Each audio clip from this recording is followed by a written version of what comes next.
From Neural Newscast, I'm Victor Hale. And I'm Adriana Costa. Today is Sunday, March 22nd, 2026. Our focus this morning, the life and legacy of Robert Mueller, the former FBI director and special counsel whose career spanned some of the most consequential moments in modern American history, has died. Victor, you have the details from the family's announcement. Robert Mueller died Friday night at the age of 81. His passing was confirmed by his family and his former law firm, WilmerHale, in a statement released yesterday.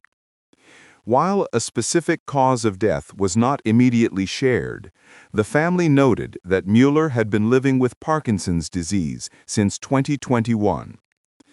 That diagnosis led to his quiet withdrawal from public life, including his work in legal practice and teaching over the last few years. His death marks the end of a long chapter in American law enforcement. His impact on the structure of the federal government is difficult to overstate. While many younger Americans may primarily recognize his name from the 2017 investigation into Russian election interference, his tenure as the sixth director of the FBI was arguably his most foundational work. Mueller was confirmed unanimously by the Senate and took office in August 2001. That was 1 week before the September 11 attacks.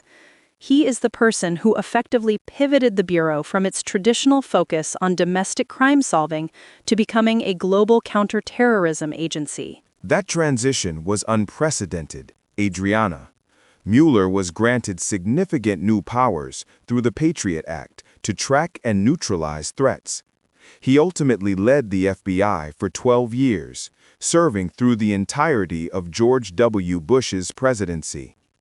In 2011, President Barack Obama took the unusual step of asking him to extend his term past the standard 10-year limit to ensure stability during a leadership transition. This made Mueller the longest-serving director since J. Edgar Hoover. For much of that decade, he was viewed across the political spectrum as the gold standard of nonpartisan public service.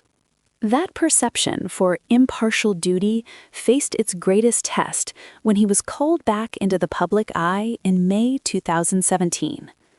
Following the firing of James Comey, the Department of Justice appointed Mueller as special counsel to investigate Russian interference in the 2016 election. For 22 months, the country watched as Mueller conducted a probe in almost total silence.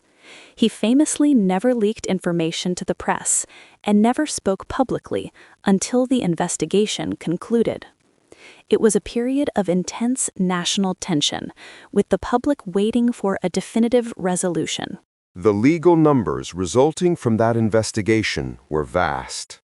His team secured 34 indictments and multiple guilty pleas, including the convictions of 6 high-level Trump campaign associates. However, the final 448-page report contained a legal nuance that left many frustrated.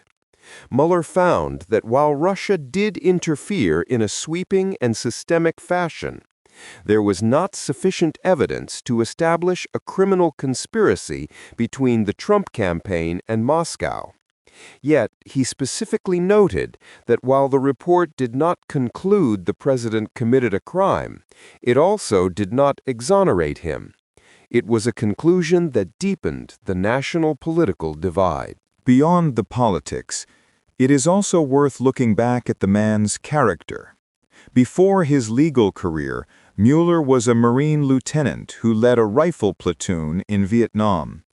He earned a Bronze Star for valor and a Purple Heart after being wounded in battle.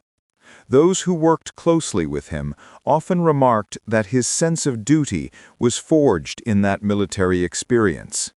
He was a man who believed in the integrity of the institution above the individual, which is perhaps why he found the highly politicized spotlight of the late 2010s so uncomfortable. From Neural Newscast, I'm Victor Hale. And I'm Adriana Costa. Neural Newscast is AI-assisted, human-reviewed. View our AI transparency policy at neuralnewscast.com.